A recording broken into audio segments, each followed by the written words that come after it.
Among the causes of the educational gap, the economic learning support factor refers to the socio-economic status of parents and the learning support factor of parents. Examples of socio-economic status include parents' job, educational background, and income level, and examples of learning support factors include expectations for children and educational support activities, such as private education. In the next video, let's take a look at how economic learning support factors affect the education gap.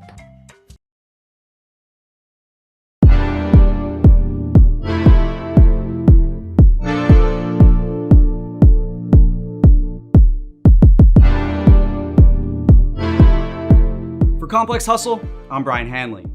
In the mid-1980s, the average gap in standardized test scores between the richest 10% of American students and the poorest 10% was about 90 points out of an 800-point scale.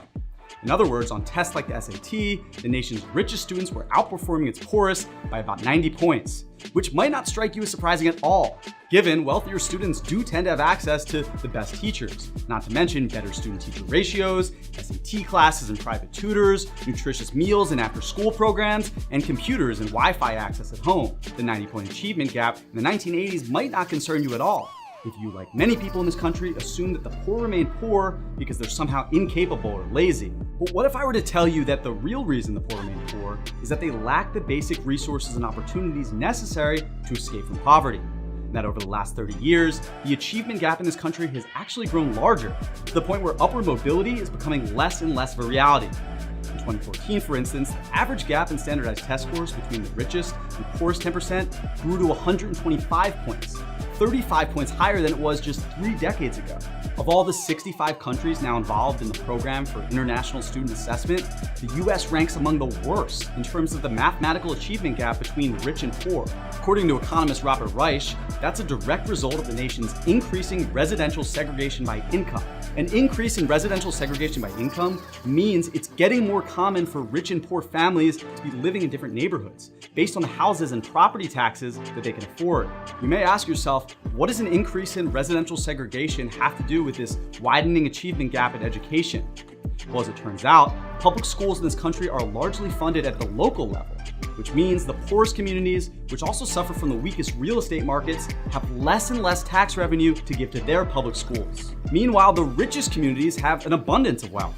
Their fancy homes come with high property taxes, allowing wealthier communities to finance only the best public schools. And so we see that public schools aren't exactly public when they're funded by local tax revenue.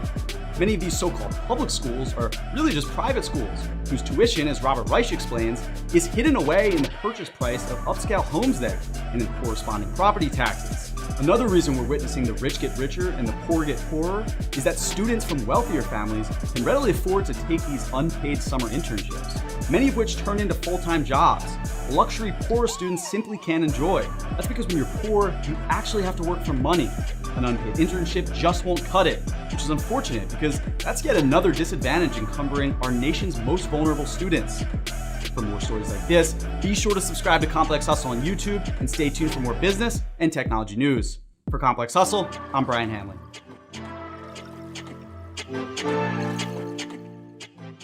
Why do households' economic learning support factors deepen the educational gap? Consider and summarize why these factors deepen the educational gap.